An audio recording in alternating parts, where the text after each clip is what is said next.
Florida residents are now getting their first chance to talk about the Stand Your Ground law before a state task force. The law came to light back in February when George Zimmerman shot and killed unarmed teenager Trayvon Martin. The two got into a scuffle, and Zimmerman claims the shooting was in self-defense. He's charged with second-degree murder, but he could use Florida's Stand Your Ground law as his defense. The law basically states that a person may use force in self-defense when there is reasonable belief of a threat. Trayvon Martin's parents are delivering a petition with more than 340,000 signatures at today's task force meeting asking the law be repealed. Allie Braswell is with the Central Florida Urban League. She supports the petitions. Welcome. I'm sorry. Welcome, sir.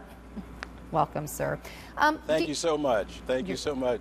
The task force is going to talk about this law. It's going to parse it out. It's going to determine whether it's fair or not. Do you feel confident at all that this task force will take a critical look at the law? Well, I believe so. I think when you think about the 250,000 Americans, along with the Central Florida Urban League, civil rights leaders, Mayor Bloomberg from across the nation that are calling for a deeper look into this law, it's on this task force to do just that, to take a look and see where the inconsistencies in the law are and where the challenges with the law are, and to bring about a change. Some people have a problem with the makeup of this task force. They say too many people are on the task force who had something to do with the law itself. Do you agree? Yes, we agree with that. We're worried about the consistencies, but we also know that there's some people on there that are going to look at how do we make sure that we look at how this law has been inconsistently applied across the state of Florida, how this law gives more leeway than the rules of engagement on the battlefield for our soldiers that are actively engaged in the act of war.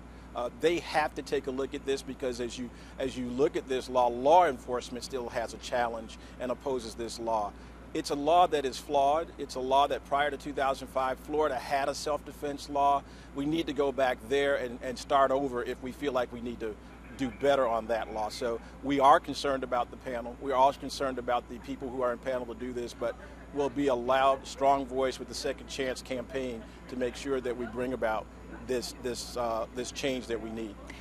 340,000 signatures, that's a lot of signatures. Who did you present this petition to?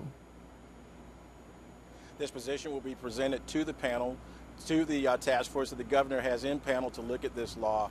We'll also be joined by Trayvon Martin's family to do that, because when you take a look at this law, we have young people across the state of Florida. A woman who in Jacksonville, in self-defense, fired at an aggressive husband who has been accused of and alleged to commit domestic violence, but now she's going to serve a 20-year sentence for discharging the weapon.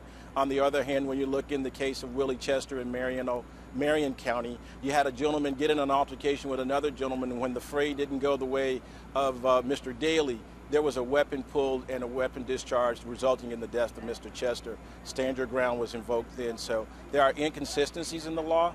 It needs to be looked into. We need to make sure that the leeway that this law gives to the average citizen without the training is repealed, is removed from the statutes, and then we move forward with a law that is consistent, that can be applied by law enforcement.